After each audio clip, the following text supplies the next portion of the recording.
So today we're covering the first presidential debate of 2020. Now I'm not going to ask you to like, nor am I going to ask you to subscribe. I'm just going to ask you to come into the video with an open mind. I want you to know that this is an objective reporting of what I saw in the debate, and I'm trying not to be biased like I usually am in my videos. As well as this, I want you guys to know that everything I say in this video should not be taken as some sort of jab towards a certain party or a certain group of people. However, the last thing and the most important thing I want you guys to know about this video is that I'm not reading off a script like I usually do. I'm simply just kind of voicing my thoughts from my heart without refining them like usual. So let's get right into the video. So the structure of this video is going to be me covering the pros and cons of either presidential candidate's debate. Now, what I mean by this is that we're going to look at what either presidential candidate did good and what presidential candidate did bad. So what did Trump do good? Well, I think that Trump's mail-in ballot stump speech was very, very convincing. If I was somebody from another country that have heard nothing about American politics, I 100% would be behind him on the mail-in ballot crisis. And the reason for this is that he used actual evidence, and not only this, he made it compelling, and he looked like he was very into the points he was making. I'll play a clip of it right now. A solicited ballot, okay, solicited is okay. You're soliciting, you're asking, they send it back, you send it back. I did that. If you have an unsolicited, they're sending millions of ballots all over the country. There's fraud. They found them in creeks. They found some with the name Trump, just happened to have the name Trump just the other day in a waste paper basket. They're being sent all over the place. They sent 2 in a Democrat area. They sent out 1,000 ballots. Everybody got 2 ballots. This is going to be a fraud like you've never seen. The other thing, it's nice on November 3rd, you're watching and you see who won the election. And I think we're going to do well because people are really happy with the job we've done. But you know what? We won't know. We might not know for months because these ballots are going to be all over. Take a look at what happened in Manhattan. Take a look at what happened in New Jersey. Take a look at what happened in Virginia and other places. They're not losing 2%, 1%, which, by the way, is too much. An election could be won or lost with that. They're losing 30 and 40%. It's a fraud, and it's a shame. His body movements were very compelling, and he looked like he was actually trying to make the points that he was saying, unlike Biden, who was very stiff and who was very, very, he was very static in his body movement for much of the debate. Another part of this explanation that was really good was that Trump seemed to understand and have a good grasp of the subject knowledge. What I mean by this is that Trump has been tweeting about this for months now, and I think that he, of anybody, is the most knowledgeable on what this mail-in ballot problem is going to look like, and he's the one who's going to spin the argument in any other way to make it support his agenda. That's just the way politics works. That's not a jibe at the Conservative Party. Another thing I think he did very well was sound bites. Now, sound bites are small clips of a certain large amount of videos that are basically pulling audio almost out of context, but usually just using them as a short clip or a reaction clip to something, right? So Trump's major soundbite in this entire debate was when he asked Biden what police unions support the Biden campaign, and Biden had no answer. This was a very, very good argument, and honestly, I think that this was Trump's highlight moment of the debate. Now, with that being said, those are the only pros I really saw in Trump's debate. You guys can leave what you think in the comments below, but he really did not do well in this debate, and we'll get into why that is in a bit. Let's look at the pros of Biden's debate. Let's start off with the COVID argument. Biden killed Trump on COVID. He called him out for the 200,000 dead. He called him out for all of the wrongdoings Trump did, and Trump's only argument was to blame it on China and on the Democrats. And he took no responsibility upon himself like a president should. Because if Trump took even an ounce of responsibility, Biden's entire argument would fall on its face. Because Biden's entire argument was structured in a way that Trump never took responsibility. Also, it was structured in a way that Donald Trump would not acknowledge that he made any wrongdoing, right? Trump always tried to act like he was the one doing everything right. Now, if Trump took a second and just said, hey, I made a mistake, Biden would have completely conceded to him in this point. And Trump could have said whatever and made Biden look like he came to the debate unprepared. But he probably didn't think through that, and that's just, the heat of the moment. That's the 2 minutes they're given. It's just a big debacle. Now, another thing I think Biden did very, very well was his climate change stump speech. Now, this climate change stump speech was, by and large, the best stump speech of the entire debate. Biden's stump speech on climate change wasn't just him talking about what should be done, like in a in a, like ideological sense, but actual policy he has laid out. I'll play the clip now, and I think that this stump speech was really, really good for Biden's debate, and I think it made him look like a very, very well put together candidate. Millions of jobs. He's absolutely wrong, number one. Number two, if in fact, during our administration, the Recovery Act, I was in charge, able to bring down the cost of renewable energy to cheaper than or as cheap as coal and gas and oil. Nobody's going to build another coal-fired plant in America. No one's going to build another oil-fired plant in America. They're going to move to renewable energy, number one. Number two, we're going to make sure that we are able to take the federal fleet and turn it into a fleet that's run on their electric vehicles. Making sure that we can do that, we're going to put 500,000 charging stations in all of the highways that we're going to be building in the future. We're going to build an economy that, in fact, is going to provide for the ability of us to take 4 million buildings and make sure that they, in fact, are weatherized in a way that, in fact, they'll emit significantly less gas and oil because the heat will not be going out. There's so many things that we can do now to create thousands and thousands of jobs. We can get to net zero in terms of energy production by 2035. Not only not costing people jobs, creating millions of good paying jobs, not $15 an hour, but prevailing wage, by having a new infrastructure that, in fact, is green.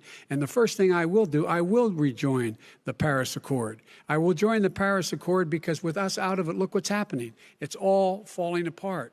And talk about someone who has no relationship with foreign policy. Brazil, the rainforests of Brazil are being torn down, are being ripped down. More carbon is absorbed in that rainforest than every bit of carbon that's emitted in the United States. Instead of doing something about that, I would be gathering up and making sure we had the countries of the world coming up with $20 billion and say, here's $20 billion. Stop tearing down the forest. And if you don't, then you're going to have significant economic consequences. What about the argument that the smartest part of Biden's debate was when he brought up Donald Trump paying $750 in his 2016 and 2017 financial years. Now, this was a huge argument that has recently surfaced right before the debate, and the reason I say it was smart was because the strategy Biden deployed when he was talking about this was genius, because he was killing two birds with one stone. We all know the issues surrounding Trump's tax returns. So what Biden did when Trump denied the fact that he paid $750 in taxes in 2016 and 2017 was simply telling him to release his tax returns, which Trump hasn't done yet. So basically what Biden was saying is that if you want to shame me, if you want to make our whole Democratic Party look like the fools, just release your tax returns. And Trump made the whole, oh, it's being audited, just give me a second. But realistically, we haven't seen it for years. And I really don't think we're going to see it. And I think Trump is just hoping that this whole thing is just going to fly away, when I think Biden is just going to stick to it. And unless Trump does release his tax returns, nothing good is going to happen for the Trump campaign, and Biden is going to take a huge, huge win on this point. Another layer to this is that Trump paying $750 in taxes can actually be justified if he concedes the idea that either he was using tax loopholes, he didn't make enough money, or he was committing tax evasion. And all three of those make him look like an unpresidential person, because he's not following what the rest of us follow and simply doesn't fall into populist belief systems. So Trump's biggest problems in this debate fall into three main categories. The first was him interrupting Biden so much. I think that this is so unpresidential, and it makes him look like a child on stage. It's terrible. It's terrible. And so I think that what Trump really should have done in this situation was understand that Biden wasn't Hillary, because it's a strategy. It wasn't just Trump being Trump. He's smarter than that. He knows that interrupting him is good show business only if the person being interrupted will take it. But Biden wasn't taking it. He was arguing back, and he wasn't letting himself get interrupted. He would talk over him. He would do whatever it took to make sure that Trump didn't win in as many situations as possible. So this made Trump look like the fool, and this made Biden look like someone who was trying to get his point across, who was being shut out by the childlike Donald Trump. And that's just the way it is. That's not me being biased. It's simply what it looked like. As well as this, another huge loss that Donald Trump took was his failure to denounce white supremacy. Now, the moderator, Chris Wallace, asked Donald Trump in clear words to denounce white supremacy on the stage that night. And I'll play the clip for you. Donald Trump wouldn't do it. You have repeatedly criticized the the vice president for not specifically calling out Antifa and other left-wing That's right. extremist groups.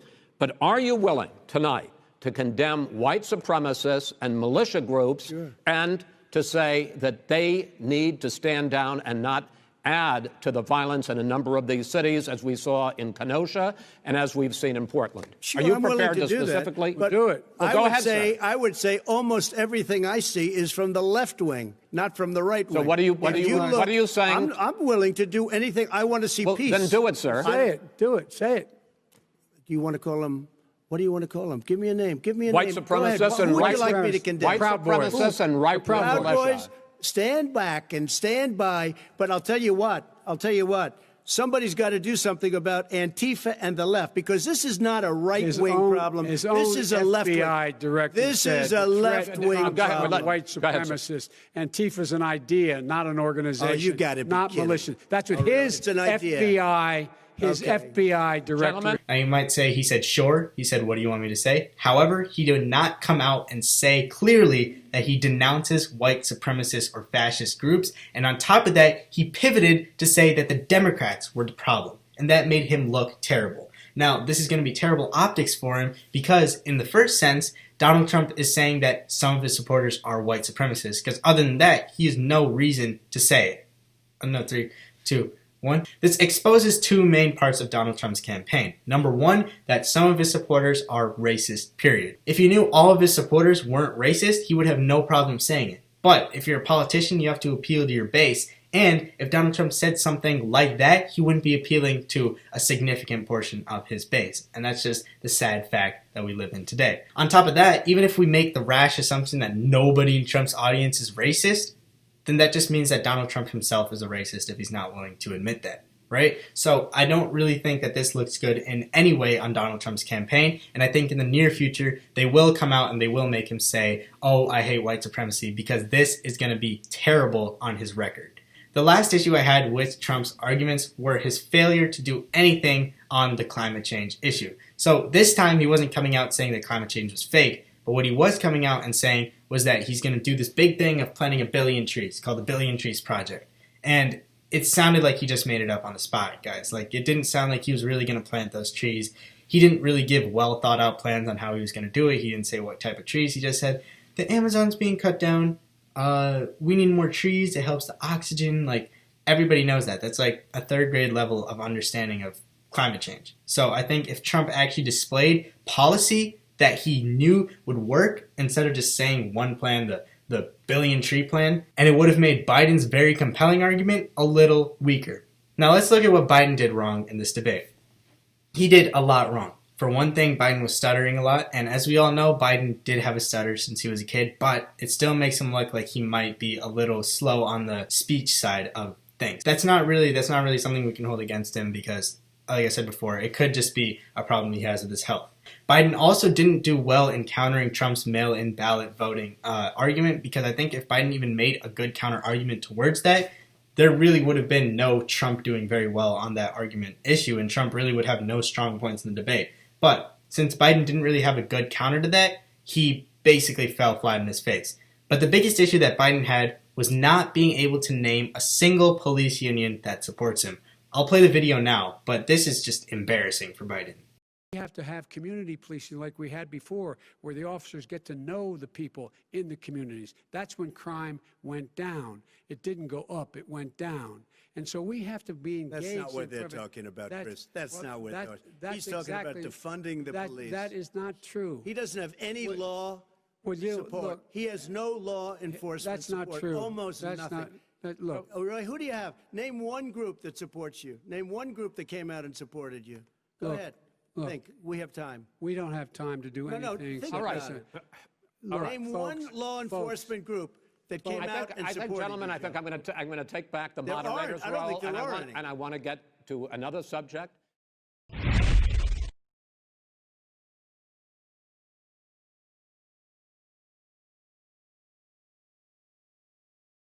The last thing that Biden did wrong overall was he called out Bernie Sanders at the beginning, and I'm not like a Bernie boy, but I'm saying that like from a normal point of view, you wouldn't call out somebody in your own party like that and try to insinuate that you beat a socialist so you're not a socialist. Now, I'm obviously not saying that Biden is a socialist because he's very far from being a socialist, but I don't like the idea that you throw like fellow candidates under the bus like that on a presidential scale when they're already out of the race. But other than that, I think that Biden's debate was pretty good given the situation. The overall takeaway from this video should simply be to think for yourself.